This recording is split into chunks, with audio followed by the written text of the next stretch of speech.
This is the Priestcast. I'm Father Adam Ahern. Father Michael Kuchar, how are you today? Happy day to you, Father Ahern. I'm doing well, thank you. Oh, that's wonderful to hear. Yeah. It sure is. It's a beautiful weekend that's upon us. It is. It's gotten a little chilly, but we're in winter, so it is what it is. Yeah, you're right about that. I mean, Thanksgiving's over, isn't Thanksgiving like the official start of winter?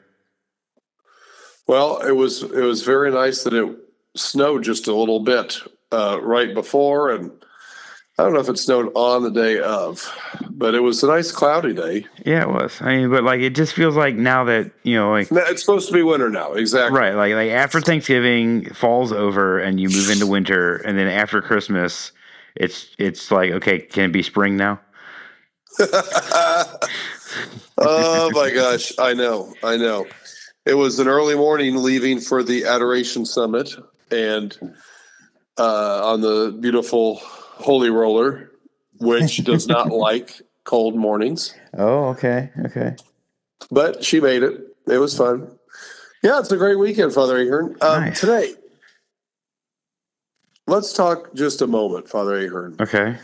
About one of the best ways that Father Vianney was able to help people who would come to confession.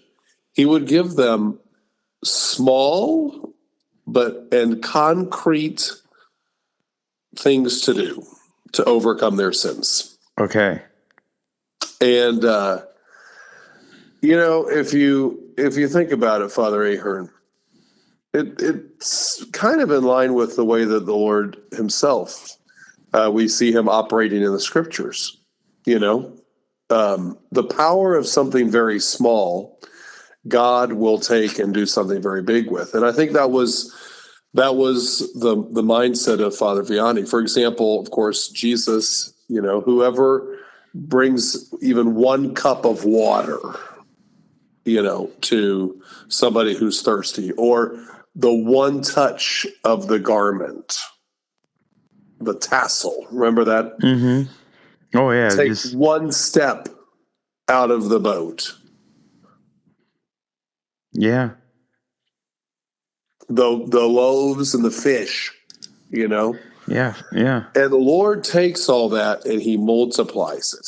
And that was very much from or a lesson that Vianney took from the Lord and applied very much in his confessional, especially.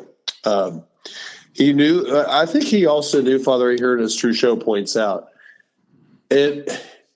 people are inclined to despair if they think that they have to overcome this whole thing right here, right now, And so Father Vianney would just kind of measure out and give smaller things to his people.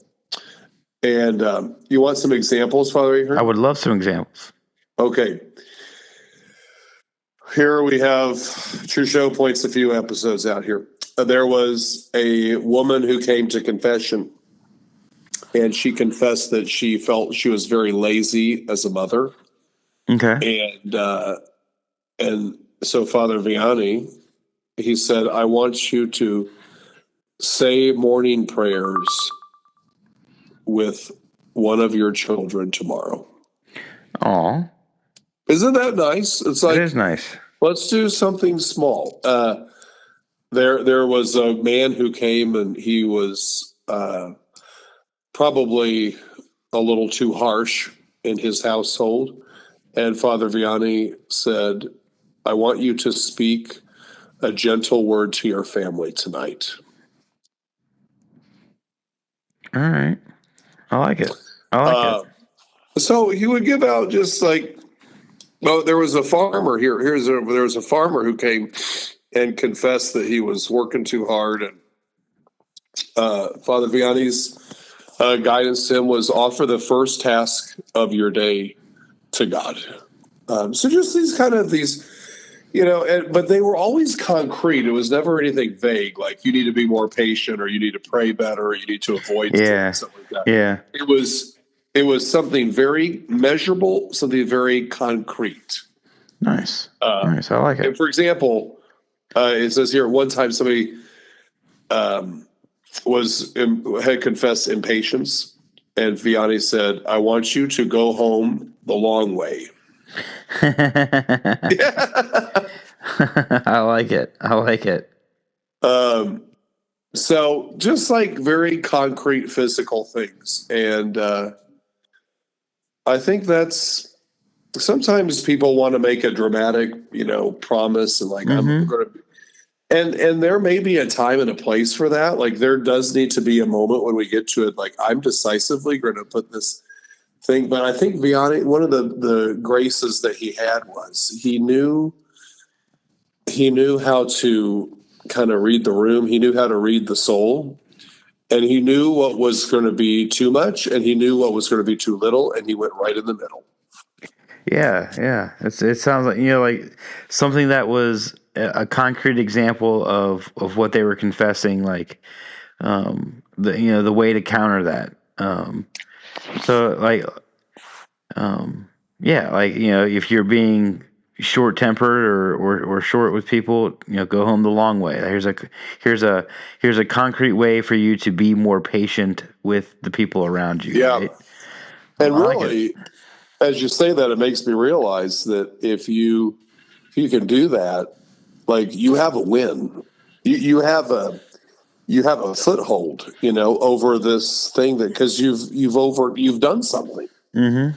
Yeah. Like, oh, it's the same. You've seen that video, of course. You have. I forget who put it out, if which branch of the military, but there was this thing. It was a very famous video about the power of making your bed. Oh Oh, it yeah, was yeah. it was some kind of a sergeant or somebody giving like a graduation speech or It something. was actually an admiral, but close. Okay, so you know what I'm talking about. I do, But yeah. his whole thing was like, make your bed in the morning. And Yep. like, if you want an ordered life, guess what? It's not that hard. And if you can make your bed, then like you have a win. You start out with a win. Right. And once you have that feeling, it's like, okay, I can do more. Right. And even if you don't do anything else that day, you can when you go back to lay in your bed, you're like, my bed's made. Yes. Right? Like it's like you're getting into a made bed. Like it means something. It's a good way to start your day. It's a good way to end your day. Yeah, no, I And remember the if you video. want an ordered life, that gives you a taste Mm-hmm. of what order looks like. Right, the And first steps. Yeah. exactly. So I think that was just a really good piece of counsel or little thing from Vianney here, and he really did believe that God can multiply these little efforts Oh because yeah. little things done for God can become very great. I mean, like what I often encourage people in confession is I encourage them to start engage fasting in a more regular way. Um, I think that's particularly effective when dealing with some of like the mental sins that we face. Like I was very judgmental towards people more in my head than like in anything I actually said or did to them.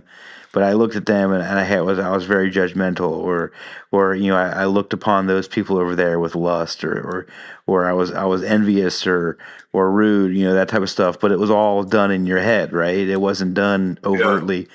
What I often encourage people to do is pick a day of the week where you're going to fast until lunch, or pick a day of the week when you're going to skip lunch. Have your coffee in the morning, or do whatever in the morning, but then you're not going to eat again till dinner, right? I mean, like that type of thing. So, just one day a week where you're going to do some intentional fasting and see where it goes from there. So, yeah, but it's a small little thing, like skipping lunch for most people isn't that big a deal. Like most of us, if we got to working, we're gonna work right through lunch anyway, right?